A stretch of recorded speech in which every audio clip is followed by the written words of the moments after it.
Welcome to Rights and Wrong, a new podcast by Human Rights Watch. I'm Birgit Schwartz.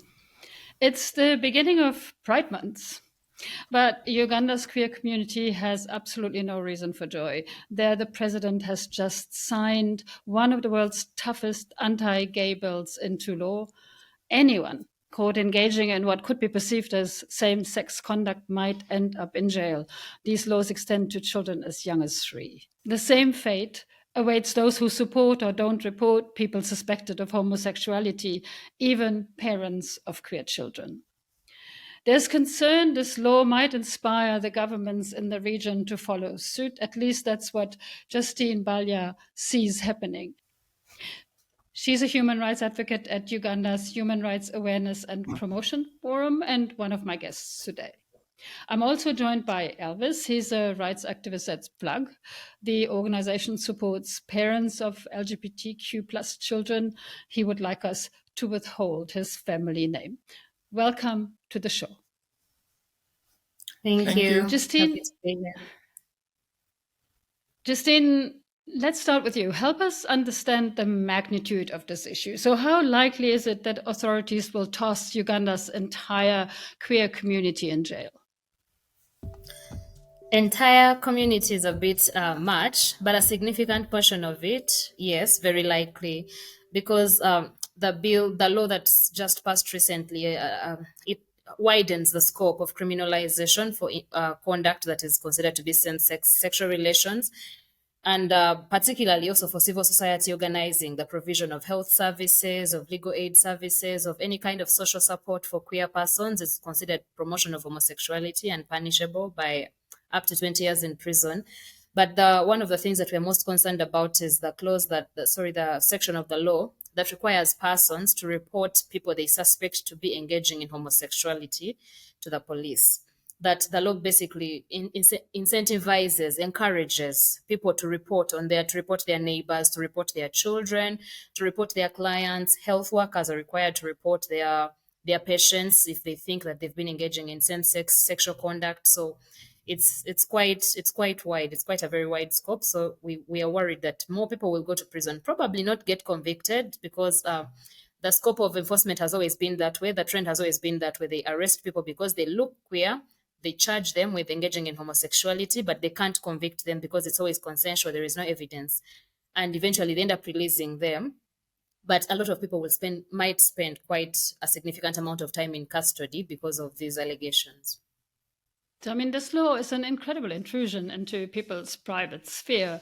You said there has been that kind of persecution of homosexual people in the past, and it has been enforced somehow. But how do you enforce this law now that even punishes parents who do not report their children, for example, or same-sex conduct between people? That doesn't happen in public. How do you actually enforce that? That was one of the big issues during the public consultations on the bill. The police authorities spoke with the MPs, with the parliamentarians, and told them this is going to be difficult to enforce. It's going to be impossible because we cannot put cameras in people's bedrooms. We cannot go to everybody's bedroom and find out how they're having sex or who they're having sex with. But that argument seemed to go right over their heads. So the law still criminalizes consensual same-sex sexual relations, public, private, whatever. And yes, like you said, it requires people to report. Now, when it's adults engaged in the same-sex sexual act or suspected of being queer, there is no penalty for not reporting. But if it's children, then every adult who knows about it is required to report that these children near me are engaging in homosexuality, or that this adult is abusing this child abusing a child of the same sex as them. So that would potentially extend to the parents of queer children who are aware that their children are queer, that once a person is aware that a child is engaged in homosexuality and they do not report, there is a punishment, imprisonment for 5 years for failing to protect a child from sexual abuse. Justine just described must put them under an enormous amount of pressure. So how will they now be able to protect their children from things like, for example, bullying in school? And how will they protect themselves from being denounced by neighbors? Right now it's going to become so difficult, being that the law, the bill, which was the bill, now it's the law. So it's going to become difficult for the parents to protect their kids or children who identify as LGBT. It's going to become difficult because by the time when we having different sessions with them, they will be like, yes, I stand with my kids, whatever they do. The neighbor will not report my kid and I'll fight the neighbor. But right now, the law gives the neighbor or anyone the right to report them or the act what they are doing. So it becomes difficult for the parents and it saddens them and it scares them so much that anytime their kids might be beaten up or killed because of how they identify themselves. So it's very sudden. They feel sad and they feel that anger, and they also feel scared for their kids as well as them because they will say that they are also promoting homosexuality. Also, it will be affecting them also as parents. So this law, which actually sets out to protect children, creates this atmosphere of denunciation, of fear, and does not necessarily protect children any more than they were protected before, does it, Justine? I don't really believe that that was the intention, that the intention of the law was really to protect children per se, because we had the conversation with the argument has been made that there is a sexual abuse problem against children in Uganda. But that problem is not queer people, it's heterosexual men sexually abusing girls. And that's a huge problem that has persisted for more than 3 decades now.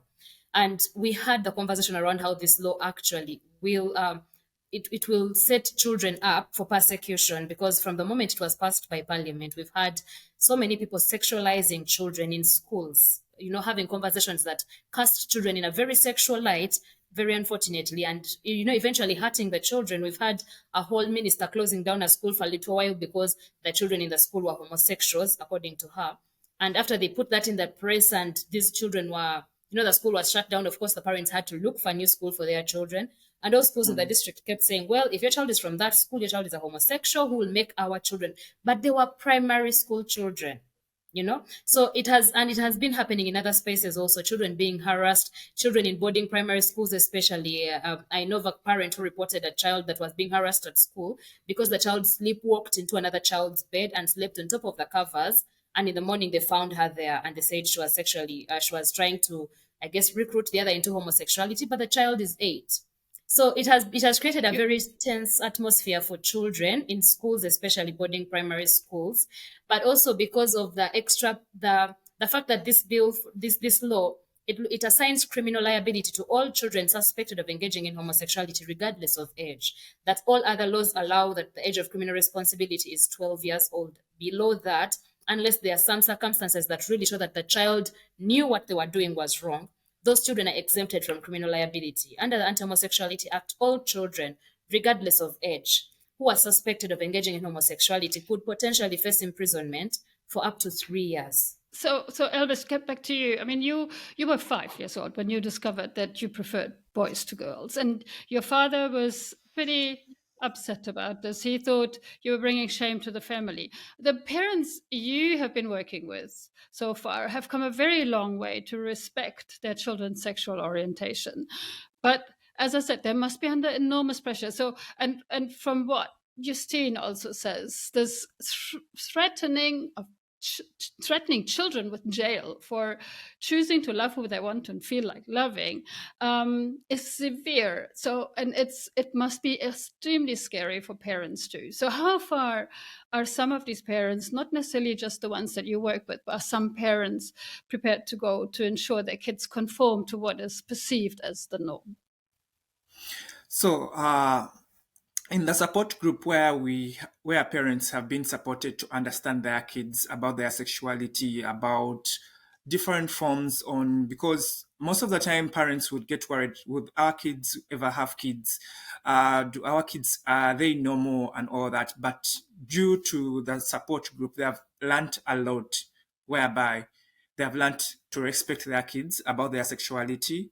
They have learned that yes, our kids, some of them, they're not going to give us kids. Some of them, they're going to give us kids.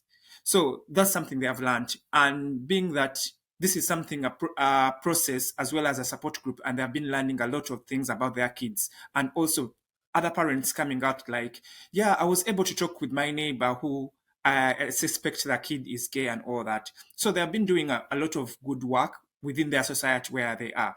But But is this that good act, work not being reversed now? yeah, it's Especially going to be amongst parents who reversed. don't have this kind of support that the parents you work with have.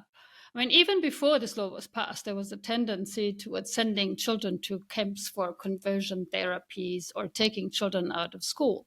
Yeah, that work is going to be reversed completely because the work we have done for years is going to be reversed in a way that parents are going to be taking their kids to rehabilitation centers because they will think that maybe it's a mental health issue according to the government and according to the law, whereby you are allowed to take your kid to for a rehabilitation for him or her to be treated from homosexuality. When you talk about rehabilitation, that's something that people outside will consider to be positive, people who are not so familiar with what you're talking about. Really, what we're talking about is what is called conversion therapy. Maybe you can explain to our listeners what exactly conversion therapy is and what it does to children's mental health. So, conversion therapy, it's where a person or a community member is taken to a treatment center and offered. I don't like the treatment they offer completely because it's very toxic. It's a way of trying to control someone's mind to think something else and injecting him using every kind of method, which is terrible, so that the person can become normal, where like trying to show the person women or men pictures, trying to inject them, trying to beat them up, trying to make them suffer so that they hate the opposite gender. But this is something which exists in them. It's completely normal for someone to have feelings for the opposite gender.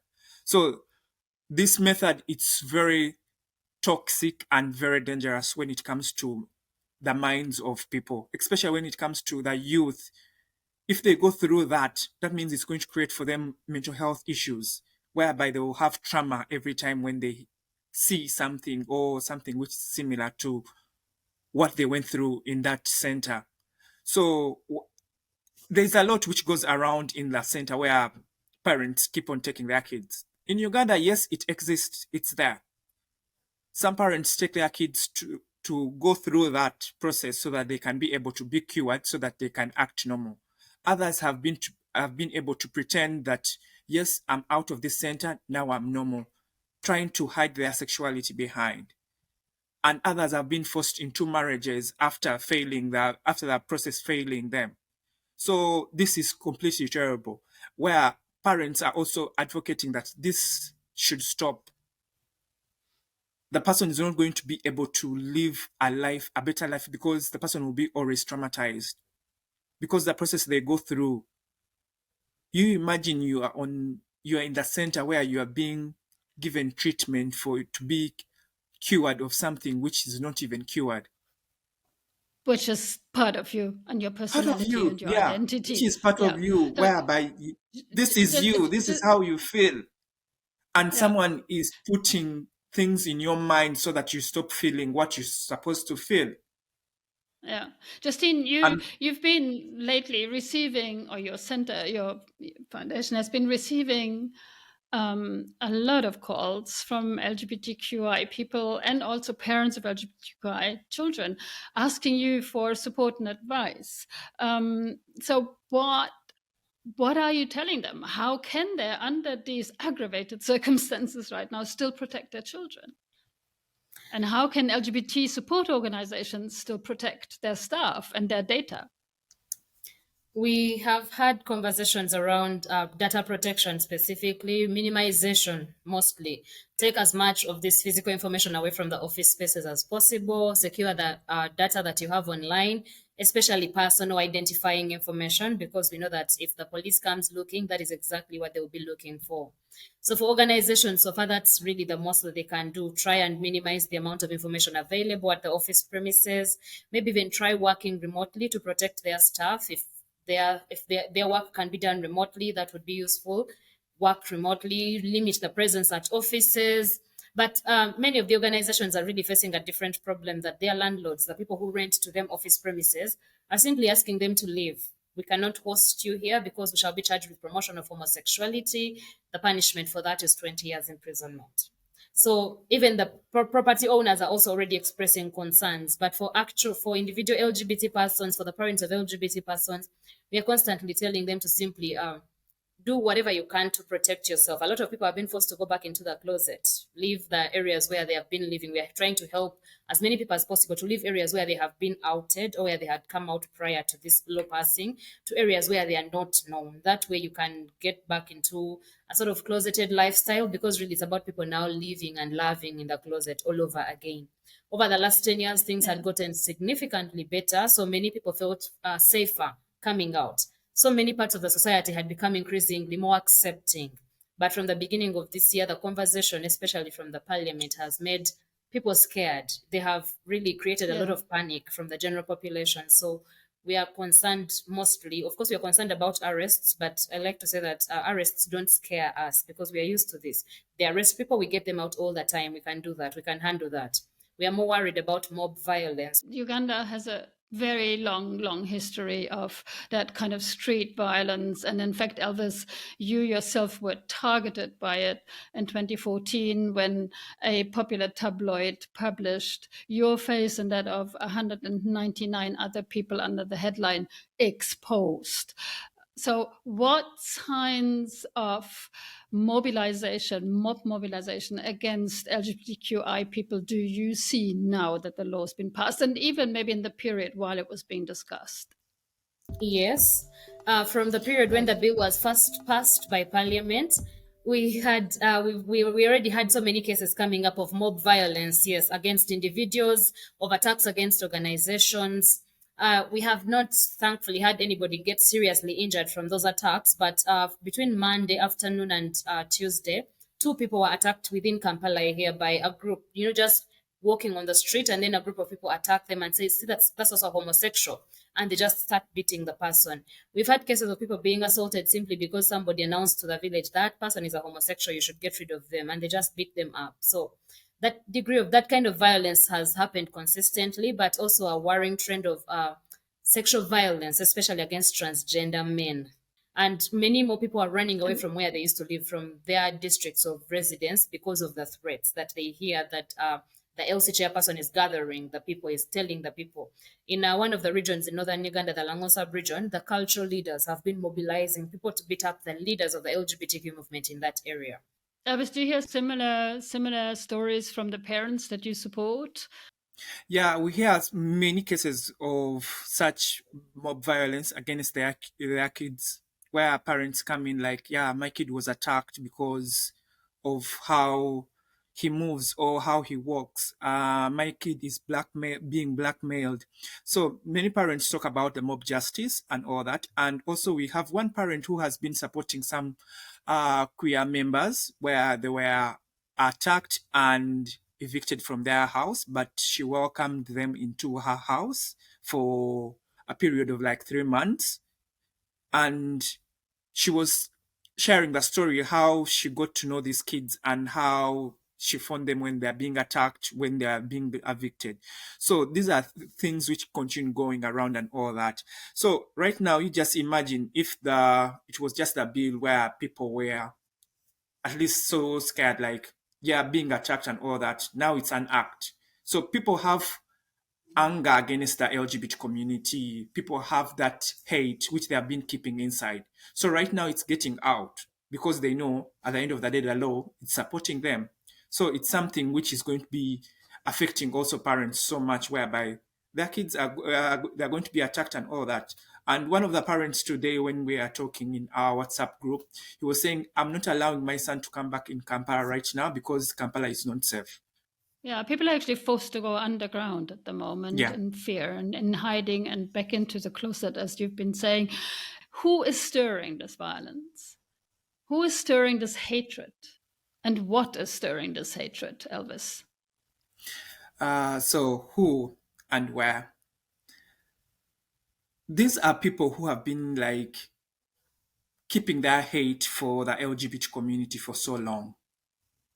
And when the religious leaders came around, started demonstrating, like, we don't want LGBT people within our society. We don't want, what they're doing is wrong. They need to be punished and all that. Christian people also, as well as the parliament, made it like the parliament just opened the book completely like this. It was like, yes, now it's an act. Go and do what you can do. So people are coming out attacking LGBT community members. They deserve to be punished. They deserve to die. They deserve to be jailed. So you see that hate, whereby religious leaders have put hate in people that these are abnormal people. They don't deserve to live. They don't deserve to be among us. This is something the Western world has brought into our culture or in our values, not knowing that, yes, this has existed in Africa. Okay, let's go back to the point where you said this is like people are arguing that this is against our culture. Now, that argument does not hold because the laws that the new anti-gay laws are based on stem from colonial times. They're actually colonial laws. That's one. The other point is that there are ample countries in Africa that do not have similar hostile laws, like Namibia, which has just legalized same-sex marriages, like South Africa, which is one of the most liberal LGBTQI laws in the world. So, nevertheless, this bill seems to have inspired neighboring countries to follow suit. Like in Kenya has drafted a similar bill already, and Ghana and Mali are considering drafting their own anti-homosexual bills. So why is homophobia, Justine? Why is homophobia such a drawing card in the region? We are all sorry. The conversation around culture is also always very interesting because we're having conversations in parliament, MPs talking about African traditional family values and culture, and repeatedly quoting the Bible, for example, which is the least African thing I know, or quoting colonial laws and saying they're not enough to protect children. But like Elvis says, I think that the real driving force here is just the fear that there has been a very concerted effort to package a messaging around LGBTQ people as sexual predators, as rapists, basically. So a lot of members of parliament, when they're having these conversations, they are convinced that they're in the right because they are convinced that all gay men are basically walking around with an erection looking for the next child to rape. They have been convinced that nobody's born gay because the memorandum to that anti-homosexuality bill back then clearly stated that homosexuality is not an innate and immutable characteristic. It is a thing that people are taught, usually forced into. So the argument is that LGBT people are holding camps, that they go to schools, collect little children, take them into these camps and force them to be gay, be gay, be gay. And then after they take them back to the schools and tell them, now you go and also teach other people to be gay, have this amount of money and go tell people to be gay. Unfortunately, you don't need a lot really to spread homophobia. You just need to plant the right kind of fear. So this is very primal for very many people, that all this anger and the hatred is because they are afraid. They just keep feeling. We've had members of parliament arguing that girls become lesbians because their fathers sexually assaulted them, and boys have become gay because they were raised by single mothers who were clingy and did not allow them to form healthy relationships with women. The conversation is ridiculous. It's really ridiculous. It's been taken to proportions where it does not make any sense. That an MP comes to the floor of parliament and makes a whole 10-minute argument about how they should increase taxes on adult diapers in the current budget. I mean, in the income tax amendment act for this year, because homosexuals are driving up sales of adult diapers. There is a lot of ignorance, for sure. There is a lot of ignorance. None of them is debating with any degree of sanity, in my opinion. There is a lot that they do not know, and they're not open to learning this. During the debates, we had some MPs who kept trying to say, especially at committee stage, that is not what intersex means. Let's talk about what does it mean to be intersex. And they kept interrupting them and saying, don't confuse us. They're all homosexuals. Yeah, Justin, thanks for that. That is a very enlightening explanation. Not that I didn't know some of it, but coming from you, it was really important to hear that.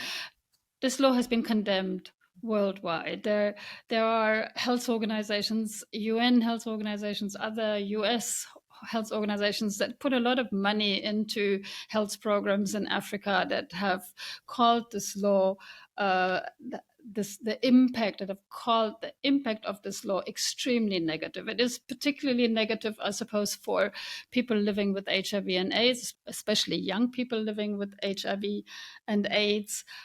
If they are caught in same-sex conduct, they might face the death penalty.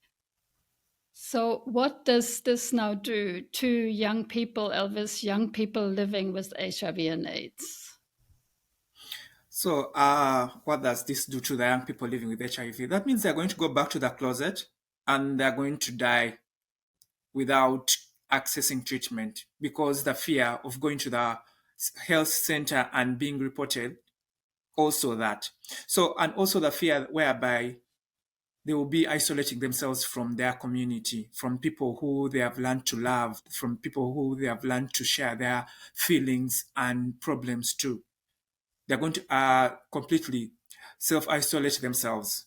So that trauma, the mental health issues which comes with isolating yourself from the community where you have been able to express freely, it's no longer there. No one to check on you, no one to call you up like, yes, we have a dialogue coming up so that we can discuss about how we can be healthy and all that.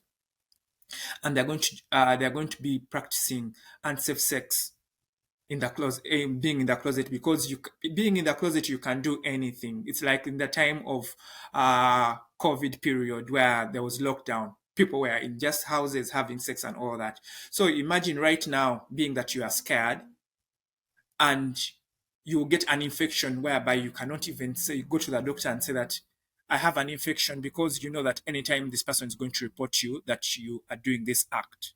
They're not going to be able to go to access their refills in time because of fear. They're not going to be able to go and do CD4 tests and other tests to know where they stand. So it's going to affect them completely. And this it's And going the to lead law, to of course, it's going to lead to a high increase of HIV within the community. exactly. Yeah, so the law is doing the exact opposite of what it strives to do, amongst many other things. So, last question, Justine. Many queer Ugandans are preparing to flee. Many have already fled the country. They seek shelter abroad, many in South Africa, where, as I said, the constitution recognizes them as refugees. But what are the safe havens for Uganda's queer children now? The immigration situation for children is so much harder because, first of all, children cannot travel without their parents' approval or without their parents accompanying them. So it makes it much more difficult for them to try and seek asylum. Right now, the best that we can offer is for children whose parents are still supportive, give them advice on how their children can stay safe, talk to the children about their own safety, particularly about their own presentation, and also remind the parents that unless they have actual evidence that a child has had sex, especially with an adult of the same sex, they are not really obligated to report that the child is gay, because just saying I'm gay or I'm a lesbian is in itself not a criminal offense under the new act. So the best we can do is advise parents on the safety of their children and their well-being.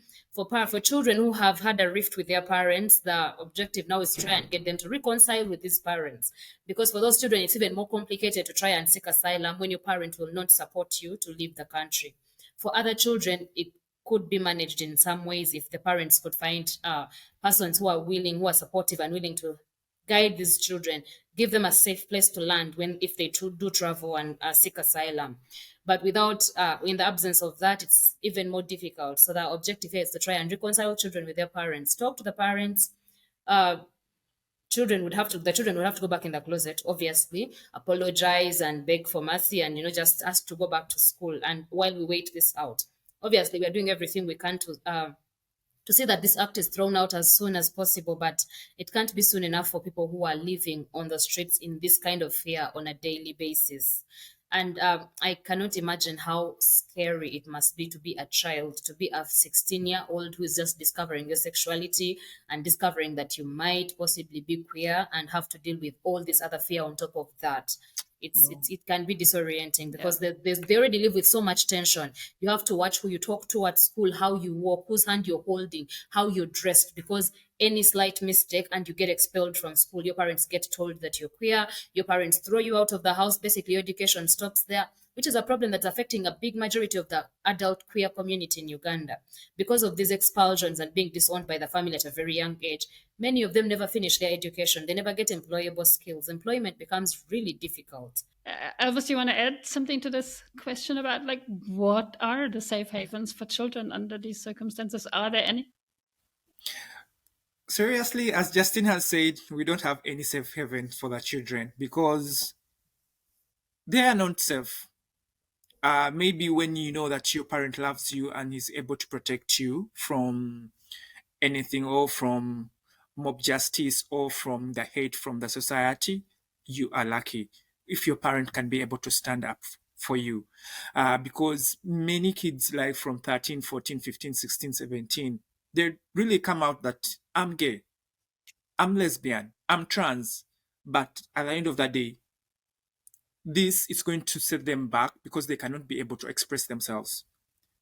Imagine you are at school and you are scared even to be next to a boy. You know that something might happen to you. So these are things which are going to be happening in schools, whereby schools are going to be reporting kids that these kids are gay. In society, when someone is moving like a girl, they'll be like, that kid's gay. So everything is going to be around LGBT right now in the country, whereby they're going to be pinpointing.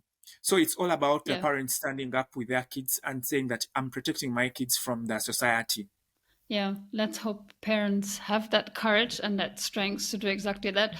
This was quite an upsetting conversation, I must say. I really feel for the LGBTQI community in Uganda and what you're going through right now. I thank you both for participating in this discussion.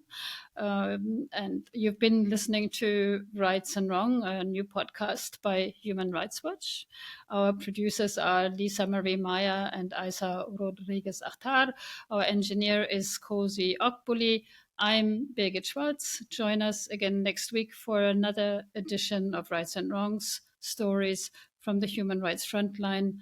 Until then, thank you for listening, and thank you both for joining us today.